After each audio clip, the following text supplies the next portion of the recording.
Hi hello everyone, welcome to my channel immunity for you. ప్రతిరోజు జరుగుతున్నటువంటి పనుల్లో ఏదో ఒక రకంగా ఏదో ఒకటి మర్చిపోయి తిట్లు తినడం అనేది చాలా సహజంగా మారింది. దీనిలో ఎక్కువగా ఆడవారి తిట్లు తినడం మరీను. ఆల్రెడీ గ్రాసరీస్ కావచ్చు, మార్కెట్కి వెళ్ళి కూరగాయలు కావచ్చు తీసుకొచ్చుకొని ఉంటాయి.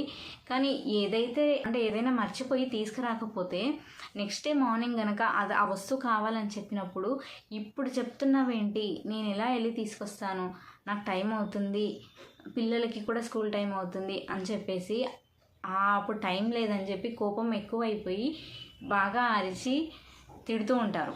ఇది చాలా ఇళ్ళల్లో జరిగేదే. కానీ దీనికి వారి యొక్క మనసు ఎంత నొచ్చుకుంటుంది అనేది అసలు ఆలోచించరు. అలా తిట్టిన తర్వాత అయినా చాలా బాధతో కూర్చొని బాధపడుతూ ఉండడం జరుగుతూ ఉంటుంది. కానీ ఇలా కాకుండా అలా మౌనంగా భరించక వారిలో మార్పు కోసం ఇలా ప్రయత్నించవచ్చు. అది ఎలా అంటే, మొదటిగా కూర్చోబెట్టి చెప్పడం. అంటే వారి కోపం తగ్గిన తర్వాత, నేను మాత్రం కావాలని చేస్తానా, నేను ఉదయం లేచిన దగ్గర నుంచి రాత్రి పడుకునే క్షణం ముందు వరకు కూడా ఏదో పని చేస్తూ ఉండే క్రమంలో అలా మర్చిపోవడం జరిగింది. దానికి ఇంతలా కోపం తెచ్చుకొని ఇంతలా అరిచేస్తారా మీరు? నా మనసు ఎంత బాధపడి ఉంటుంది, మీరే ఒకసారి ఆలోచించి చూస్తే తెలుస్తుంది కదా. మీరు కూడా అన్నిసార్లు కాకపోయినా ఏదో ఒకసారి అలా మర్చిపోవడం కూడా జరుగుతుంది కదా. ఆ టైంలో నేను మీలా అరిచానా? నేను మీరు చెప్పిన విధంగానే చెప్పానా? మీరు మాత్రం ఎందుకు అలా ఆలోచించలేకపోతున్నారు? ఒకసారి నా స్థానంలో ఉండి కూడా ఆలోచించండి, మీకే అర్థమవుతుంది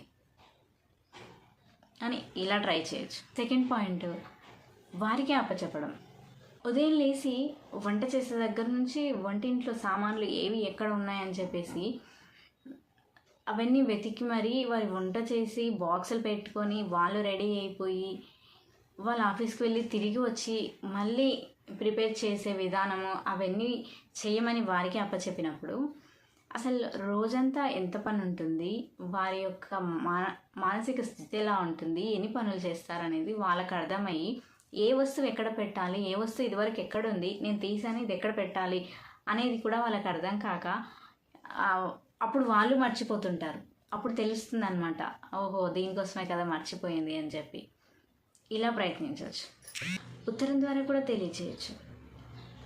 అది ఎలా అంటే, వారు రోజులాగా ఆఫీస్కి వెళ్ళినప్పుడు ఒక ఉత్తరం రాసి వాళ్ళ బ్యాగ్లో పెడితే, అది ఎలా అంటే, నాకంటూ ఎవరున్నారండి, మీరు పిల్లలు, మీకోసమే కదా నేనున్నది, నా జీవితం కూడా మీకోసమే అంకితం చేస్తూ ప్రతిదీ నేను మీ గురించి ఆలోచిస్తాను, మీరు బాగుండాలి, మీ ఆరోగ్యం బాగుండాలి, మీకు ఇది చేసి పెట్టాలి, మీకు ఏది చేసి పెడితే మంచిగా తింటారని చెప్పేసి రోజు ఆలోచిస్తూ అలా ఉన్న క్రమంలో రోజులో ఏదో మర్చిపోవడం, మతిమరుపు అనేది చాలా సహజం. ఇది ప్రతి ఒక్కరిలోనూ ఉంటుంది. దీనికి ఇంత పెద్దదిగా చేసి గొడవ చేస్తూ పెద్దగా అరుచుకుంటూ మనసు నొచ్చుకొని మీరు బాధపడి నేను బాధపడితే ఏం లాభం?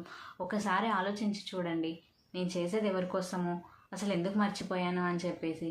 నాకు కావాలన్న అలా చేయాలన్న ఉద్దేశం కాదు కదా, అలా జరుగుతూ ఉంటుంది. దాన్ని ఆలోచించి అర్థం చేసుకుంటే మీకు అర్థమవుతుంది. ఇంకొకసారి ఇలాంటిది జరగకుండా నేను చూసుకుంటాను అని చెప్పి ఇలా రాసిపెట్టి, వారు ఏదో ఒక టైంలో దాన్ని చదివి సాయంకాలం ఇంటికి వచ్చేసరికి నిజంగా వారి మొహంలో చిరునవ్వు కనబడుతుంది. అప్పుడు ఆ తర్వాత ఇంకెప్పుడు ఏ సమయంలో ఏది మర్చిపోయినా ఏం జరిగినా కూడా వాళ్ళ యొక్క ఆలోచన స్థితిని మారే అవకాశము ఖచ్చితంగా ఉంటుంది.